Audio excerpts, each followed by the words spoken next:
Hi guys, before you go to the battlefield, you should be prepared enough. Number one, second, किसके साथ fight करनी है वो पता होना चाहिए. So in this video, I will be talking about the competition level क्या होगा आपका and major competition किस टाइप के एस्पिरेंट के साथ आपका होने वाला है टिस्नेट 2024 या टिस्नेट 2025 जो भी एग्जाम आप लिखने वाले हो. So watch this video very carefully and share this to all your friends so that they should also be benefited from this video. Yeah.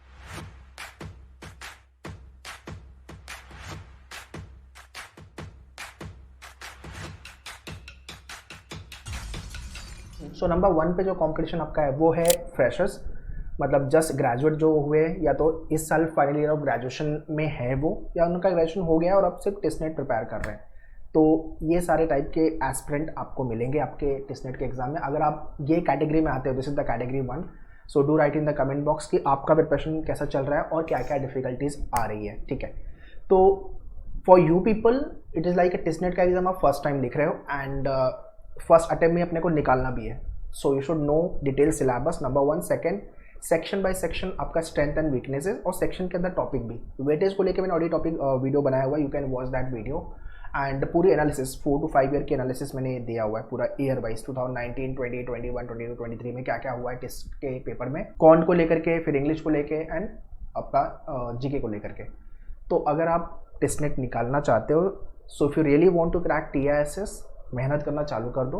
Do have a proper planner day wise और उसका week wise scrutiny करो कि मुझे कितना मेरा करके हुआ और कितना मुझे आता है और क्या क्या एरिया में मुझे डिफिकल्टी आ रही है.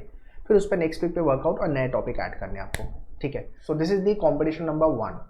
सेकेंड, जितने भी UPSC एस्पिरेंट है वो भी टेस्ट में आएंगे, टेस्टनेट का एग्जाम लिखेंगे वो भी. उनका एक बेस्ट पार्ट ये होता है, या तो UPSC आप बोल लो या तो फिर नॉन कैट के एग्जाम्स किसने प्रिपरेशन की है या तो दूसरे गवर्नमेंट एग्जाम्स वगैरह प्रिपेयर किया है. तो अगर UPSC वगैरह है, ऐसा गवर्नमेंट एग्जाम है, तो GK वगैरह उनका ठीक ठाक होता है.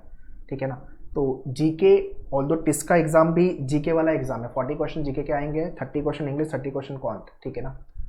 Can't, LR and DI combine together 30 question. तो उनका GK अच्छा होता है but problem English and can't में हो जाती है. ठीक है, सो this is what the challenge कि तीनों सेक्शन सबका अच्छा हो. दैट इज लाइक बहुत रेयर टू रेयर है. हाँ, अगर आपने मेहनत की है, पढ़ाई कर रहे हो, प्रिपरेशन कर रहे हो तो पॉसिबिलिटी है. तो being a UPSC aspirant definitely आपका GK अच्छा होगा बिकॉज आप काफ़ी डेप्थ में पढ़ते हो. अगर आप UPSC एस्पिरेंट हो और टेस्टनेट का एग्जाम लिखने वाले हो तो please write in the comment box कि आपको क्या प्रॉब्लम हो रही है. एंड GK जो मैं बोल रहा हूँ कि हाँ GK, बिकॉज GK को हार्डकोर आप UPSC में पढ़ते हो. ठीक है, तो टिस के एग्जाम में GK में प्रॉब्लम नहीं आएगी बट हाँ can't and English this is what the problem they people face. But निकलता है, इनका भी एग्जाम निकलता है. तो आपका हाँ, तो अगर आपका मैथ्स वीक है तो प्रैक्टिस करना चालू कर दो, इंग्लिश पे काम करना चालू कर दो, वो कैप, ग्रामर एंड RC वगैरह. ठीक है, this is the competition level 2. Okay, so ये सेकेंड टाइप का कॉम्पिटिशन जो आपको टिस्नेट 24-25 के एग्जाम में मिलेगा. थर्ड टाइप जो है वो थोड़ा डेडली है, जो है रिपीटर्स.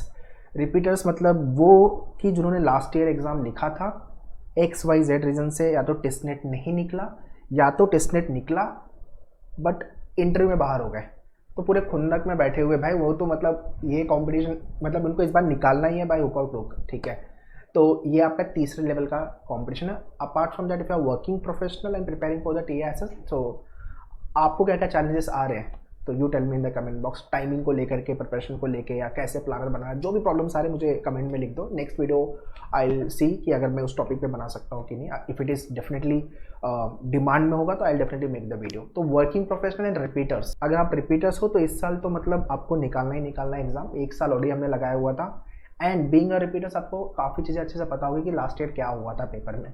ठीक है, DI ने टफ आ गया था.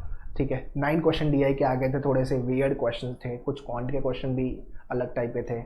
बाकी GK वॉज ओके, कुछ क्वेश्चन ऊपर नीचे थे बट मैनेजेबल था. ठीक है, और वो कैप का लेवल थोड़ा सा इंक्रीज किया था इंग्लिश के अंदर. वो कैप को लेके this year we have made 45 to 50 videos of this word power made easy. So you can watch it from your dashboard. By first week of September only we will be uploading all the video from on your dashboard, so you can start watching the videos. तो ये आपका major competition है guys. UPSC aspirant या CAT वगैरह अगर आप लिख रहे हो, अगर आपने कैट या नॉन कैट के एग्जाम्स लिखे तो आपका मैथ्स भी शायद ठीक ठाक होगा बट GK में प्रॉब्लम होगी. बट अगर आप UPSC एस्पिरेंट तो आपका GK अच्छा होगा, लॉजिक भी ठीक ठाक होगा बट लॉजिक का वेटेज ज़्यादा नहीं है, 3 से 4 क्वेश्चन. हाँ, इंग्लिश एंड कॉन्ट पे आपको मेहनत करने की ज़रूरत है. फिर आप फ्रेशर्स हो या तो आपका ग्रेजुएशन हो गया है, या आप जस्ट फाइनल ईयर ग्रेजुएशन में हो, या तो आप वर्किंग प्रोफेशनल हो, या रिपीटर्स हो. सो दिस इज वो the types of the aspirant who will be participating in TISSNET 2024 examination. So आप किस कैटेगरी में हो उसके हिसाब से आपकी पढ़ाई चालू कर दो फुल फ्लेज में. एक सीट अपने को सिक्योर करनी है TISS कैंपस में, ठीक है. तो मेक श्योर आपका स्कोर अच्छा है, प्रिपरेशन अच्छी हो. प्रिपरेशन से याद आए, if you want to join us for the coaching then we have centre in Mumbai, Borivali, Vasai, Dadar, Thane and Andheri classroom के लिए. But if not Mumbai based, you can check out online live classes. बाकी mock, self study program, books, सबका link मैंने description में दिया हुआ है, kindly check the description. So prepare well guys, जब तक तोड़ेंगे नहीं तब तक छोड़ेंगे नहीं with this attitude. And prepare for all the section, सारे सेक्शन में अपने आप को बेटर बनाओ. एंड मॉक लिखना चालू कर दो. Along with your preparation do write the full length mock test. All the very best. Thank you.